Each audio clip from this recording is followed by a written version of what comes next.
নমস্কার বন্ধুরা, আমি তরুলতা। আমার আরেকটি নতুন ভিডিওতে সবাইকে ওয়েলকাম। কেমন আছো সবাই? আশা করব সবাই খুব ভালো আছো, আর আমিও খুব ভালো আছি।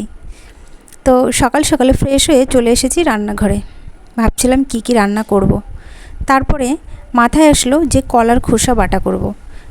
আমরা যেই উপকরণটা ফেলেই দিই, বেশিরভাগ বাড়িতে কি হয়, কাঁচকলা রান্না করি এবং কাঁচকলার খোসাটাকে আমরা ফেলে দিই।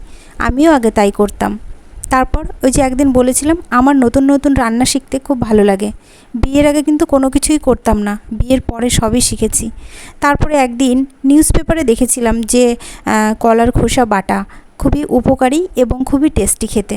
সেখান থেকেই আমি রান্নাটা শিখেছিলাম। তারপর থেকে আমি কলার খোসাটা আর ফেলি না, মাঝে মধ্যেই করি, 2-1 দিন ফেলে দিই।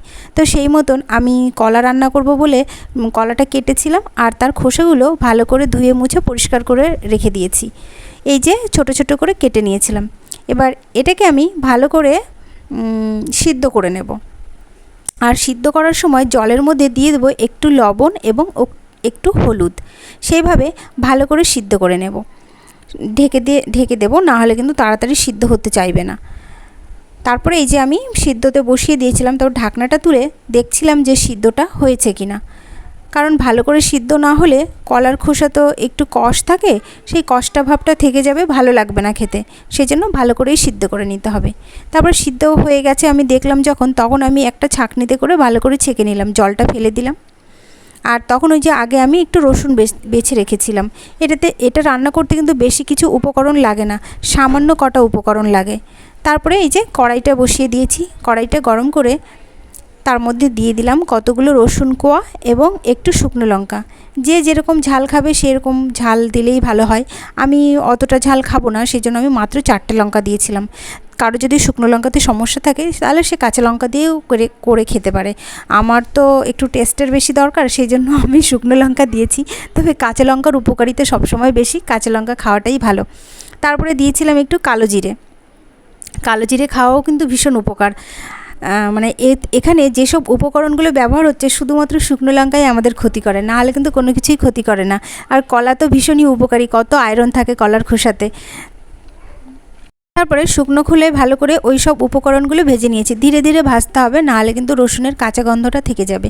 তো আমি আঁচটা কমিয়ে ধীরে ধীরে অনেকটা সময় ধরে রসুন, শুকনো লঙ্কা এবং কালো জিরেটা ভেজে নিয়েছিলাম। তারপরে কড়াইতে তেল দিয়েছি। কড়াইতে তেল দিয়ে তেলটা যখন কড়াইটা গরম হয়ে যাবে, তেলটাও গরম হয়ে যাবে, তখন আমি যে খোসাগুলো জল ছাড়িয়ে রেখেছিলাম সেগুলো আমি ভালো করে ভেজে নেব। উল্টে পাল্টে অনেকটা সময় ধরেই ভাজবো।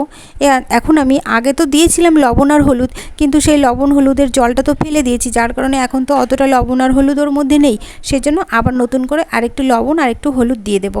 আর যদি প্রয়োজন হয় পরে আবার একটু দিয়ে দেবো। এখন একবারে বেশি দেবো না, অল্পই দিয়েছি। এবার এটাকে আমি নেড়েচেড়ে ভালো করে ভেজে নেব। একটা কথা মনে পড়লো যে এটাতে আমি কিন্তু মাছ দেব। আমি নিরামিষ খেতে পারি না, মাছ দিয়েই আমার ভালো লাগে খেতে। যারা নিরামিষ খায় তো তারা মাছটাকে দেবে না, মাছটা না দিয়েই করবে।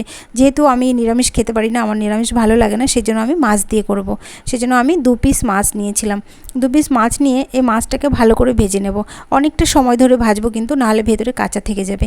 এই যে মাছটা ভালো করে ভাজা হয়ে গেছে, এবার এটাকে আমি তুলে এটাকে আমি বেছে নেব কাটাগুলো। কারণ আমি হাতে তো বাটবো না, মিক্সিতে পেস্ট করব। তো এবার মিক্সির মধ্যে কাটাগুলো তো তখন বাছা যাবে না, সেই জন্য হাতেই ভালো করে কাটাগুলোকে আমি বেছে নেব। তারপর এটাকে আমি একটু মেখে নেব, কারণ হচ্ছে মেখে নিলে পেস্টটা করতে তাড়াতাড়ি ভালো হবে আর কি, সুবিধা হবে। তারপরে সব এই যে যা যা গুছিয়েছি এগুলো সব আমি মিক্সির বলে ঢেলে দিয়েছি।